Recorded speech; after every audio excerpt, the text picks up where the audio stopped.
sweet blessings from the airways, guiding all through endless days. And a brother's speaking right, her words, a shining light, tuning in each day, darling.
Good evening. Good evening.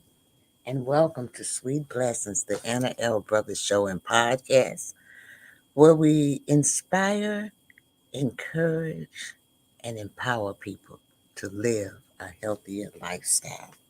I'm Anna, the host. And as a retired school teacher, author, educational consultant, jury consultant, health consultant, and a certified cake instructor, I bring a wealth of knowledge and experience to our conversation. Each episode, we dive into topics that will enrich our lives, from education and personal development to health wellness. And let's not forget the art of jewelry. Join me as we explore inspiring stories, expert insights, and practical advice to help you have a blessed and fulfilling life. And thank you for tuning in to Sweet Blessings, where every conversation is a treasure. So, let's get started. I always do a little housekeeping before I begin, but our topic is a hot topic right now to me. I don't know. I thought that everyone would be interested in it, but most people, if you're a gardener or you have plants and things like that, you will really be into this topic that I have this evening. But before we begin, I do want to share some information with you before I begin, because sometimes I do forget. The first thing is that I do have a bit, which is my website. You can always contact me there if want to have information, or you want to be a guest or a sponsor. Also, not only there, but you can also contact me here at Sweet Blessing, the ctrmedia.com, Sweet Blessings. You can also contact me there as well. And then also, you can also contact me with my email. So if you have any questions or anything like that. So I do go live. I do other things, as you could hear in the beginning of this introduction that I do other things. And so I do go live. Right now it's just Instagram, but I bet you I have a surprise for y'all for next week uh, as well. So I do, and this is my Instagram here. So come on over sometime and check me out. I am on Facebook as well, but I don't go live as of yet on Facebook, but I am live shortly. Also, I do want to encourage you all. I'm trying to build my subscription on YouTube. So it would help me out if you would subscribe to my YouTube. I have it strolling down there on the bottom of the screen and as well. So right now we are streaming on Instagram. I finally figured that out and how to get us up and going uh, there. So what we're going to do now, I think that's all of my housekeeping. But what we're going to do now is we are going to take a brief commercial, and then we're going to come back and we're going to talk about winter gardening.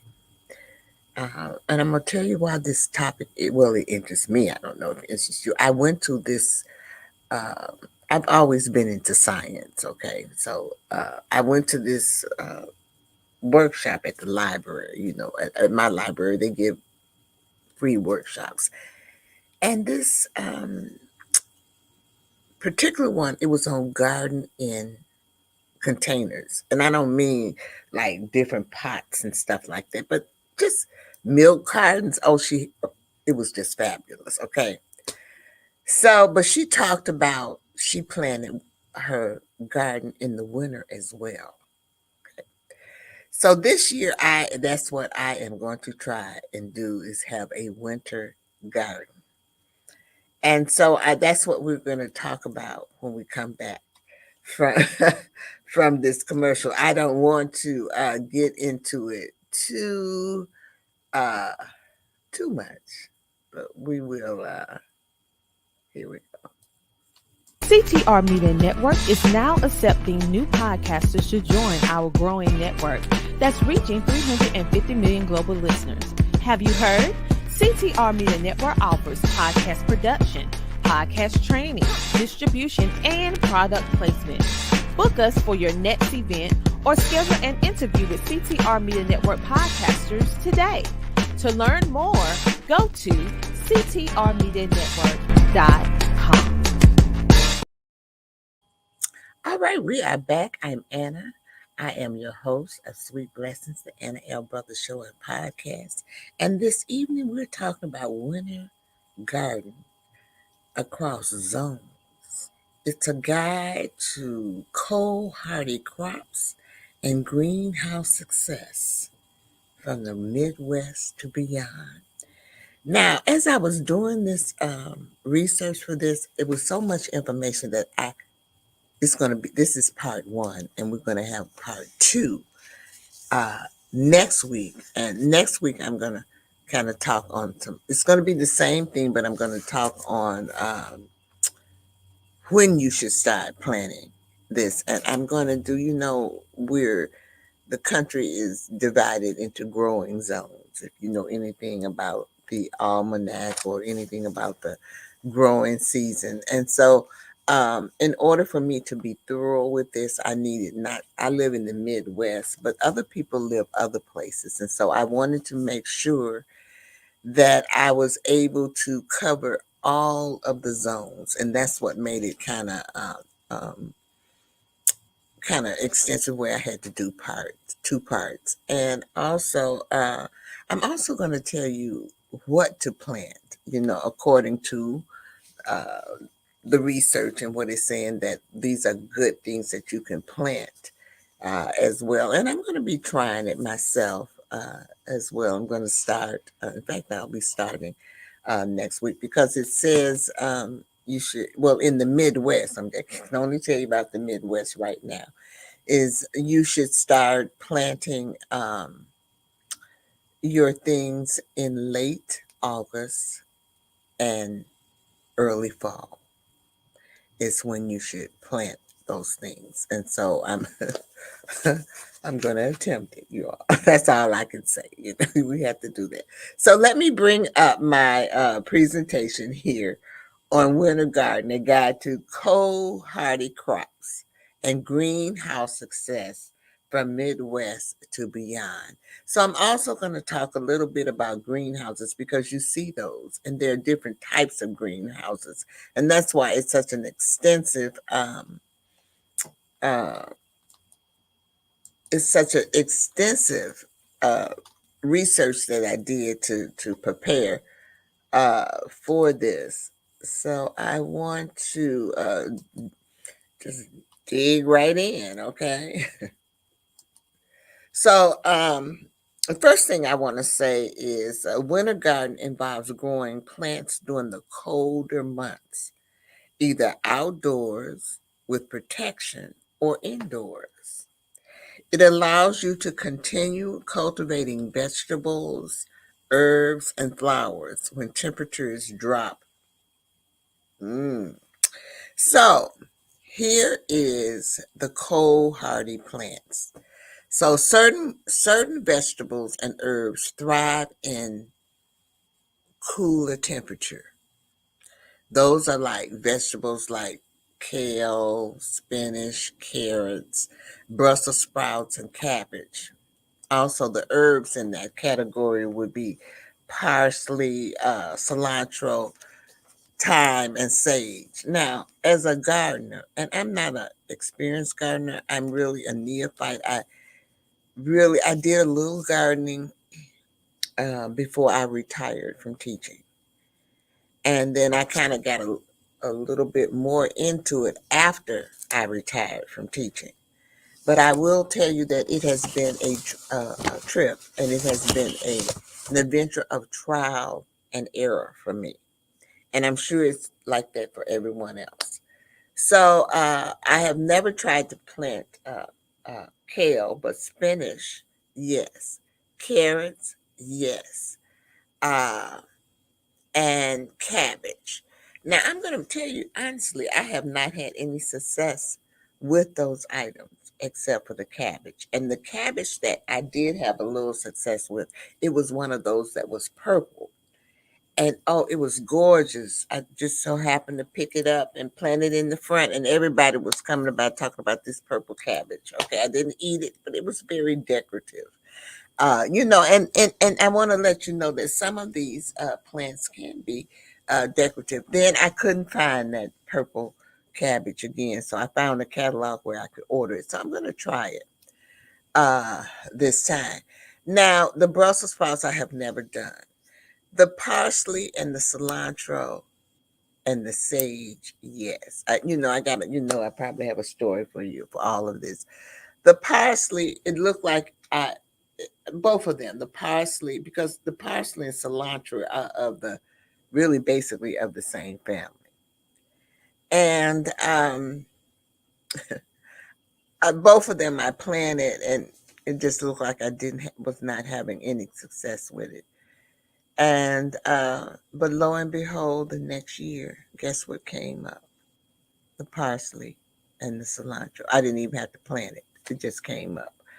I didn't cover it. I didn't do anything to it, but it did come up. Time I tried, I'm truly a gardener. I have a little, I don't know what you call it. It's an arrow garden.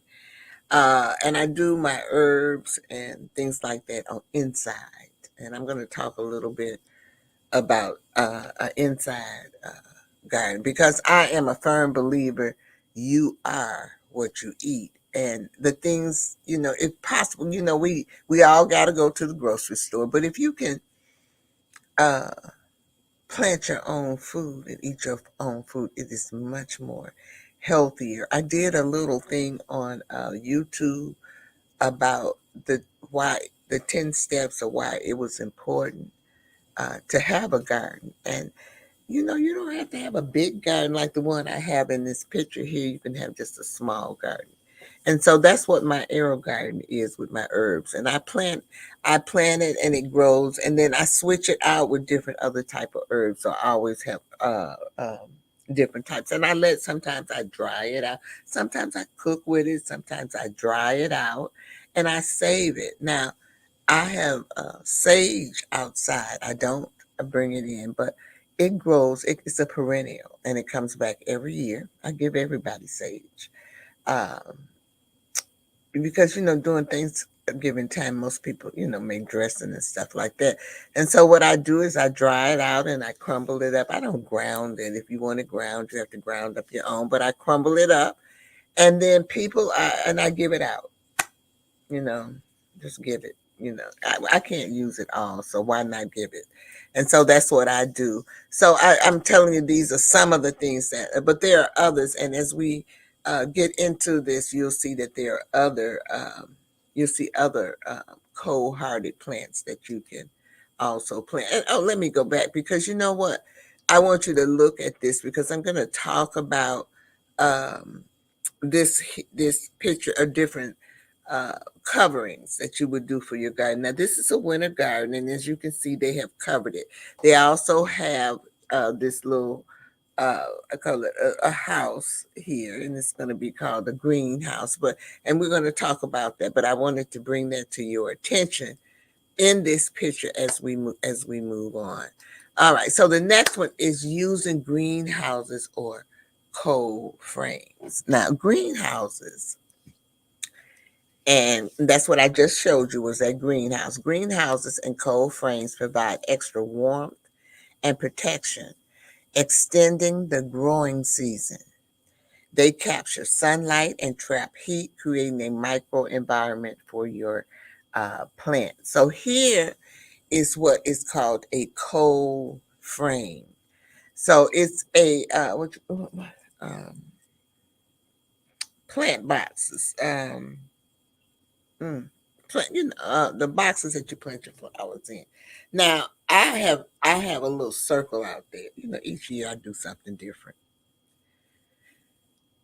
I try to add to. You know what I'm saying? I try to add to my garden. So, someone said, "Hi, I'm Strawberry. Hello, Strawberry. How are you? And thank you so much for uh, tuning in. Are you a gardener?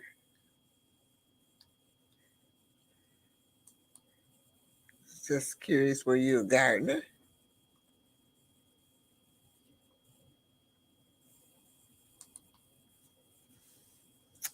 All right, so uh, garden boxes. Okay, so I invested this year in two garden boxes, and they are outside in my yard, but there's nothing in them. I had planned on planting some things in there, but it was so hot this summer that I just could not. I couldn't get out there and do it. So I'm going to use that as my winter garden. Now I will not be covering it like this picture here, my boxes. I'm going to cover it a different way, and I'll show you as we go along. I think I have a couple of pictures in here. There's different ways that you can cover um, your garden.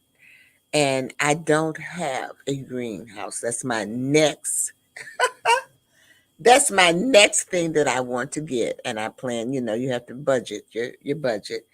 And I plan to get that just a small one, that I can put outside in the summer, one that you can take down and put up. And I want to put it outside in the summer. And I'll have me a little greenhouse to plant my plants in. Hopefully, I'll be able to do that as well. So let us move on because I can talk. Then we have mulching, and I'm sure most of you have heard of mulching. Mulching is applying a thick layer of mulch around plants, which can insulate the soil, keeping it warmer for longer. And this also helps to protect the root system from freezing. Now, I do mulch. I do mulch, But I found mulching, I don't know what it is, by the winter time the mulch is gone. When spring gets here, that mulch is gone. But I guess it does retain the what it I guess it does what it's supposed to do. So I almost have to mulch every year, but I don't mulch everything. I just like they said you can mulch around the plants like my rose bush. I would, put mulch around those type of things. But I really got to get out there and do some cleaning. I got to get out there and do some cleaning this time because you know what? It was so hot. I have not done what I really should have done this year with my garden, but I still love it and everything. So we're going to take another brief commercial, and then when we come back, we are going to talk about indoor gardening because I remember I just gave you a little hint of how I do my indoor garden. It's called Arrow Garden, and it's put out by Miracle Grow. And it's just a little apparatus. It's about this big, about this high. It has a LED lights on it, and it raises up, and it has like little pods. And mine has 6 pods, and then I put 6 little different things. Right now, what I'm growing in those pods, believe it or not, is collard greens, mustard greens. There are uh, there's salad leaves, arugula, and there's another one I can't even think of it. It's something I can't hardly pronounce. It starts with a T, Tisocia or something like that. It's something. It sounds like it might be Japanese or Chinese. Okay, so let's take that, and so we're gonna. I'm telling you, this gardening thing is something. But we're gonna take this commercial, and we'll be right back. Join the She Trucking Foundation today and be a part of a supportive community of women in the trucking industry. Unlock exclusive access to valuable resources, including mentorship, educational workshops, and networking opportunities. Whether you're an experienced professional or just starting your trucking journey, She Trucking is here to empower you and help you thrive. Visit www.shetrucking.com to join us and drive your trucking career to new heights. Hi, we're back. I'm Anna. I'm the host of Sweet Blessings, the Anna L. Brothers Show and Podcast. And this evening, we are talking about winter gardening. I don't know, maybe you didn't know. Well, I really didn't know. I told you I learned something every day. And I didn't learn this until I went to a workshop at my library that you could do winter garden. Uh, well, let me take that back. Well, no, winter garden I did not know about, but I knew that you can plant certain plants during the winter. And I'm going to tell when I get to that story, I'll tell you that, and I'll tell you my experience with doing that. So indoor garden. This little thing here is similar to what I have, but mine is more rectangular. You can bring certain plants indoors or use grow lights to maintain a productive garden during winter. Herbs like basil, mint, and chives grow well indoors. So I have grown in mine basil, mint. I have not done chive, but I've done different types of basil. I did the purple basil. I did the Thai basil, and they grow really no dirt. There's no dirt to it.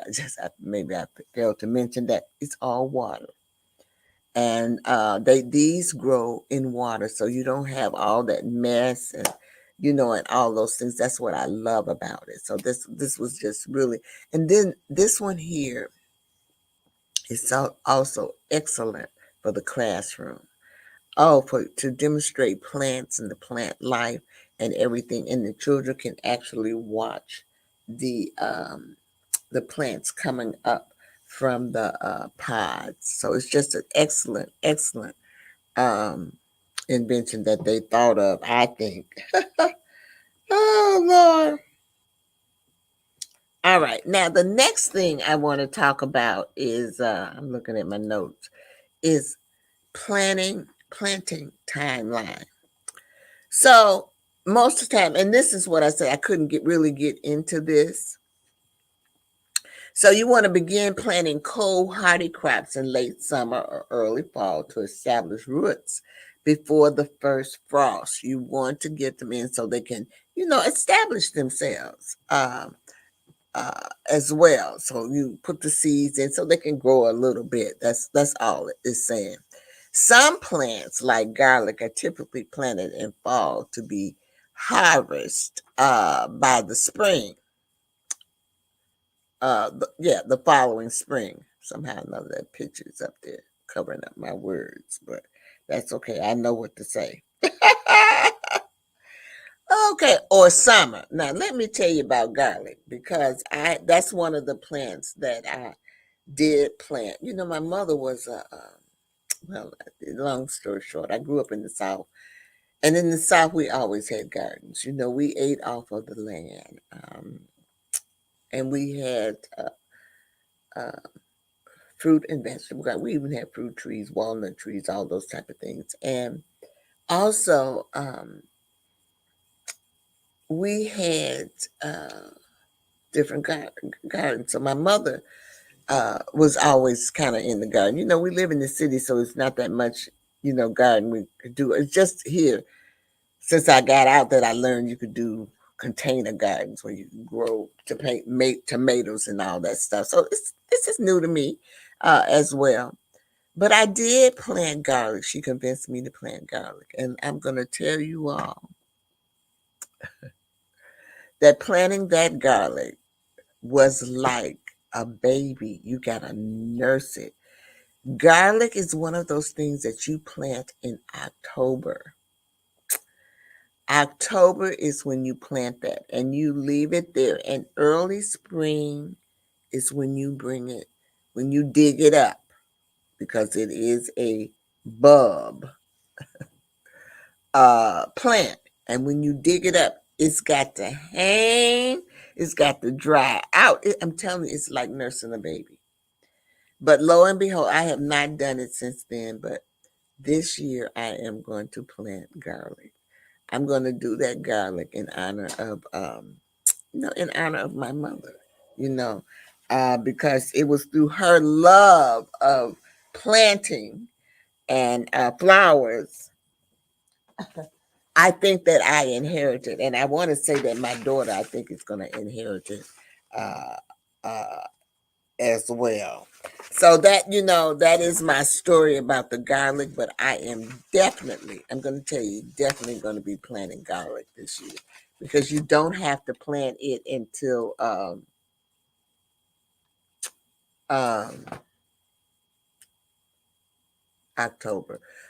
Serge says, hello, hello, how are you? And thank you for joining us this evening. I'm Anna, the host of Sweet Blessings, and we're talking about gardening. Do you garden? That's my question to you. Do you garden? Do you do sometimes? Because there's all types of gardens, okay? But do you do gardening as well? All right, so we're going to move on.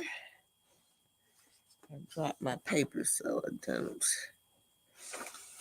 Let me see. I think. Ooh, this is sad. I dropped my notes, y'all. Okay. All right. Oh, all right. Here we go. The next thing that we want to talk about is hydration and sunlight. Okay. So, watering is essential. Excuse me. But overwatering should be avoided because the soil doesn't dry out as quickly in the winter. And what it is the um, snow is going to give the ground the moisture there. So, and another thing, winter days are shorter. So, ensuring your plants get enough sunlight or artificial light is crucial. Okay, so I just wanted to kind of touch bases on that. And then the next thing is protection from frost. So during the winter months, you do have to cover up your plants. And so these are other ways. And so this is what I am going to do with my garden beds that I have outside. I have two. They're boxed, they're rectangular box. But I kind of like the arch form that is up here. Let me use my mouse. I like this arch form because it gives the plants a chance to grow. I don't want it to be flat, down. I want it to have that arch. And this is over here on the ground with the arch. And this is with a bed with the arch. And that's all it is. You're going to put that plastic over it. And what I have been doing is I have been saving. I'm a school teacher, y'all. So I've been saving milk cartons. And I got my rain barrels out there with my rainwater. With my rainwater in it. So I'm going to fill up the milk cartons. If I don't have enough in the rain barrel, then I'm going to fill it up, and that's going to be my weight down, because we're going to get some weights with the cover. But that's going to be my weight down to hold that down for the winter. I'm so excited about this, about having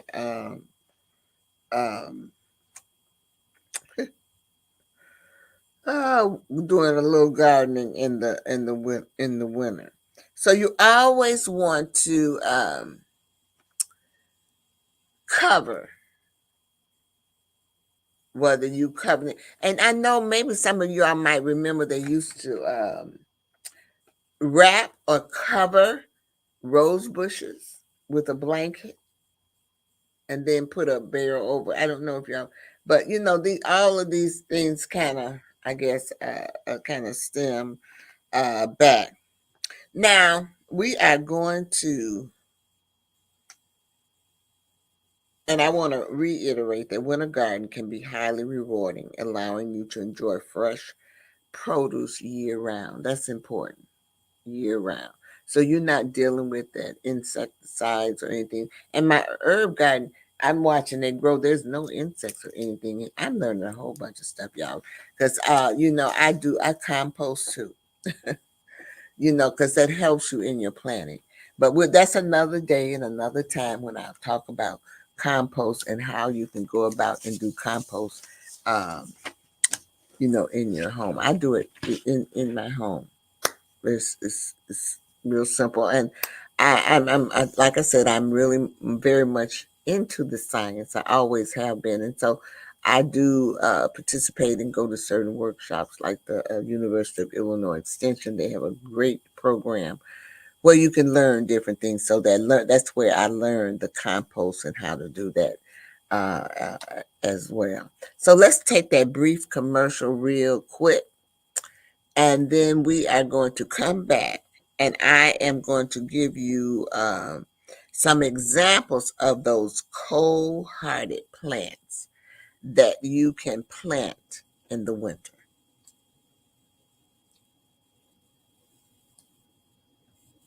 Here we go. Does this resonate with you? Has a company ripped you off in the past? SettleShark is changing how consumers get money back from companies. SettleShark assists consumers during the entire process, from beginning to end. Our process is simple, convenient, affordable, and powerful. You're in control. We are here to help you. Contact us today at www.settleshark.com or call 1-888-704-0708. Good evening and welcome back. Welcome back. I'm Anna. I am the host of Sweet Blessings, the Anna L. Brothers show and podcast. And this evening we are talking about winter gardening. And so as we broke for a commercial, I said when we got back we were going to talk about the different cold-hardy plants that you could plant in your winter garden. And I mentioned a few of them at the beginning of this broadcast, and now I'm going to give you a few bit more. So, and I'm going to give you a little description of each, kind of each one. So we have vegetables, and under vegetables, I talked about kale, and kale is extremely frost resistant and can sweeten after the first frost, which we know kale is of the green family, and greens and stuff, except for the mustard and turnip greens. Usually the collard greens, they are really good after the frost. Then we have spinach, which thrives in cold weather and grows quickly. Now, I planted spinach and it has not grown, but this year I have never planted it in the winter. So this year I'm going to try that. And I'm also going to try carrots. Now, carrots can stay in the ground even after the frost, developing a sweeter flavor. So I am going to try the spinach and the carrots. The Brussels sprouts, I call them baby cabbages. They can also tolerate frost and cold temperature and then improving in taste as the weather cools. Now, I am not a fond person of Brussels sprouts, but my daughter does cook them in a way that I love, and I just have not been able to master it yet because I have never liked Brussels sprouts. But I like cabbage. But leeks, slow growing but very cold tolerant. Now I have tried leeks and I'm gonna try it again, but I did not plant those leeks in the winter, so I'm going to try it this time. And beets, I love beets. Beets are good for you. They're good for your blood. And they can their roots can withstand the cold tolerant, perfect for winter harvest. And I love beets. I love beets pickled. I love them in a salad. They're really good for you. And this is, it's just cheaper if you do your own gardening, and it doesn't have to be, a big old fabulous garden or anything. Sweet chard, hardy and continues producing in cold weather. Isn't that something? And you cook chard a lot like you cook greens, And I always believe in, trying different things as you uh, when you grow up. Now let's look at the cold-hearted plants that are herbs. You have thyme, which it stays green year round, and it thrives in cold weather. Now I have not planted that outside. I have that in my herb garden up here, up in my house, in the kitchen. Sage, this herb can survive light frost and grow well in cold climates, which is true. I have a perennial, and it comes back year, every year, full. I cut it off, and then I dry it out and so forth, and I give it away. Parsley is a biennial herb, and that can explain why I thought it was dead and then it came back. Okay, every 2 years this one comes back. Isn't that weird? But you know what? There's a flower. The hollyhock is like that. When I first planted the hollyhock in the front, I said, "Oh my God, this." I planted all them hot. They didn't grow. And then the next year, all of them spiders. Sprouted up. So now it's every year. I got some that's coming up every year. But you don't know these things until you garden unless you read about it, how the plants do. I talked about cilantro and I told you that I felt that mine had died, but it did come back just like the parsley. It prefers cooler temperature and can survive light frost. Cranberries and blueberries, these thrive in cooler climates and can tolerate winter frost. And winter strawberries, these can be grown under protection, such as in a greenhouse. But I did have some strawberries that I planted. I guess it was the area that I planted on the side of the house, and they came back for a while. I couldn't hardly get rid of them, but I finally did get rid of them, and I planted uh, uh, flowers there. Now, this is the season, also the end of September, the 1st of October. If you have, I'm just going to throw this in, tulips or daffodils and those things like that, if you want to plant them. Those are your plants. You know, spring is here when those start uh, popping up. All right, I'm going to talk a little bit about, we're going to do another commercial, y'all. Let's do this commercial real quick. And then we're going to come back and we're going to talk about the greenhouses for winter gardening.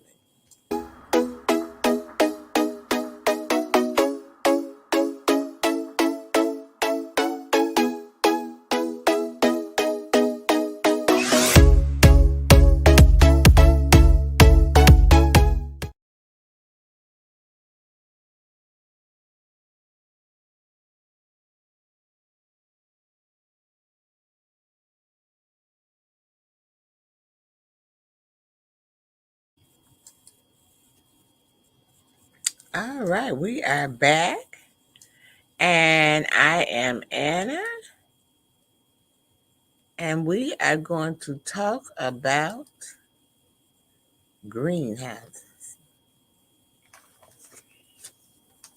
Greenhouses allow you to extend the growing season or even grow plants year round, regardless of the external temperature.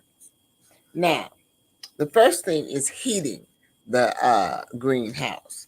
So you have two types. You have the passive solar heating, and this method relies on capturing sunlight through the greenhouse panels. It ensures your greenhouse is positioned to get the maximum sunlight exposure during the winter.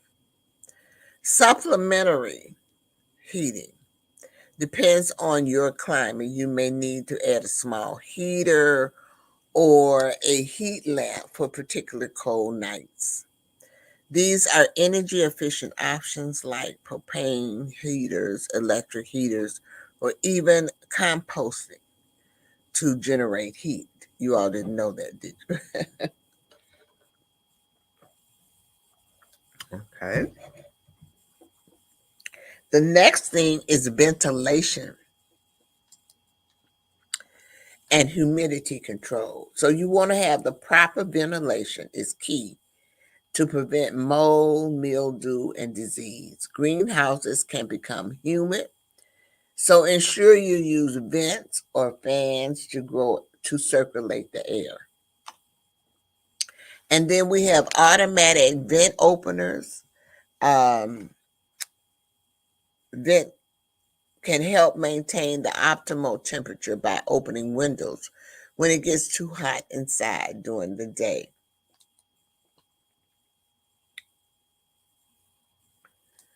Someone else is saying, hi, hello, how are you? And thanks for hopping on.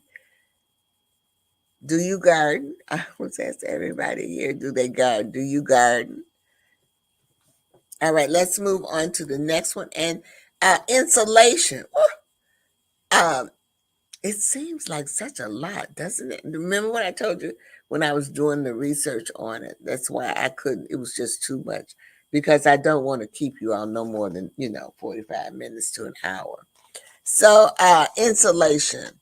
We want to adding an extra layer of bubble wrap or frost fabric inside the greenhouse can provide extra insulation. You can use thermal mass materials like water barrels or stone to absorb heat during the day or release it slowly at night. I'm telling you, winter garden is interesting. Seriously. Now let's look at watering. Greenhouse plants will still need to be watered, but since evaporation slows down in the cold, you should be cautious not to overwater. Drip irrigation or soaker's hose are ideal for maintaining even moisture without encouraging fungal growth.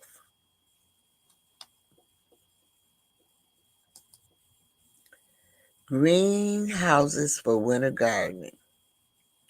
You want to look at the lighting.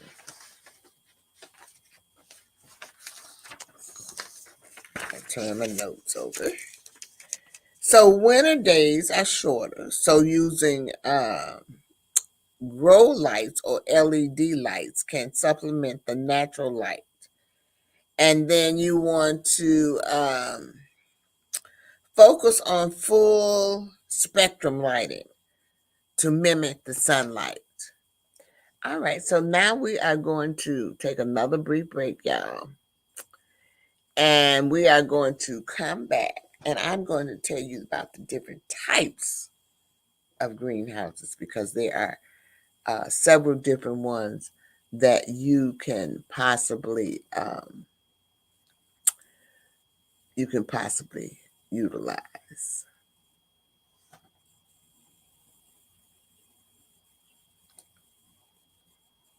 Here we go. Oh my goodness, the mailman came. I hope my sweet little thing cookie's in here. I just hope it's in here. Let me see. Let me open this up. That's it. That's it.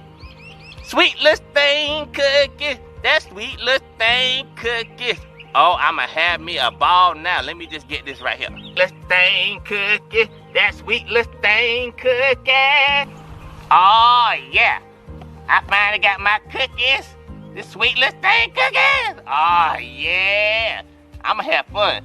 This package kinda big though. Man, it got a lot of cookies.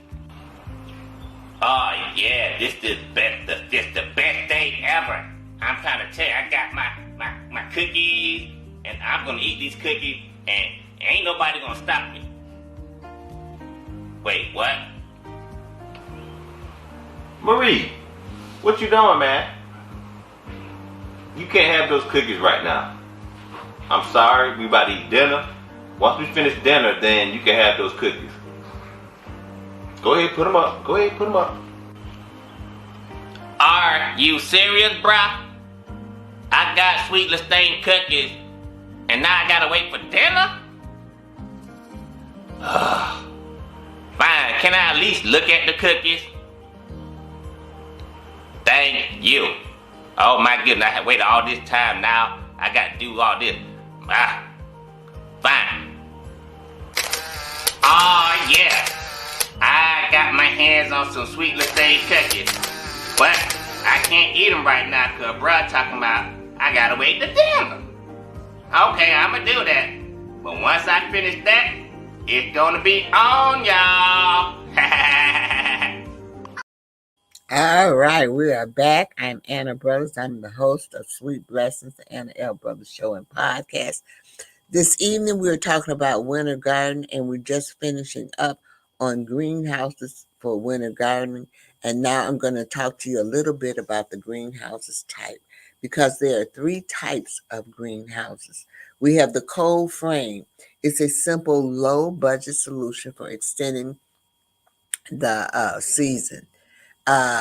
These can be placed directly over garden beds to protect plants from frost. And then we also have the hoop house. It's a polytunnel, larger and taller than cold frames. Hoop houses are usually flexible, piping covered with a plastic sheeting to protect more protection and allow for taller plants, which is what I showed you in the very beginning. All of these I showed you. The very first slide, you had the traditional glass greenhouse. These are more durable and can be equipped with heating system, ideal for long-term gardening. And also, you will find these type of traditional glass greenhouses at botanic gardens. So you'll go in and the places is all have the garden and the scenery and all of that, and it's heated inside. So those are the three types of greenhouses. And I just want to tell you that a combination of these techniques will allow you to have a fruitful winter garden, producing fresh vegetables and herbs even in colder months. And if you notice, I only talked about um, vegetables and herbs, but there are some plants also that you can also plant, and which I told you I gave you a couple that you can plant. You plant these in the fall. And when they do bloom in the spring, they bloom in the spring, spring is right there around the corner. And so that one of those was tulips, and the other one was uh, daffodils. But there's others too. Those were just the two that it came to my mind. At this point, I want to say thank you. Thank you so much for tuning in this evening. I remember I told you I'm not going to keep you long, that 45 minutes to an hour. But I want to thank you. That's why I've got to do two. So I want you to tune in next week for part two. And part two is a guide to time in your garden.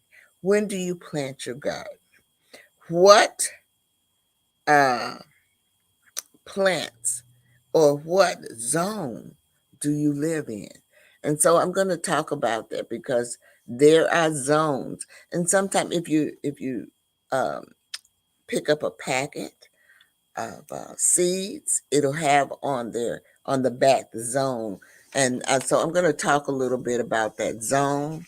I live in the Midwest, so I'm going to talk about the Midwest, but I'm also going to talk about the other zones. And I'm not sure, but I think it's 8 zones. And these zones are according to let me see if I can find it in my notes. It is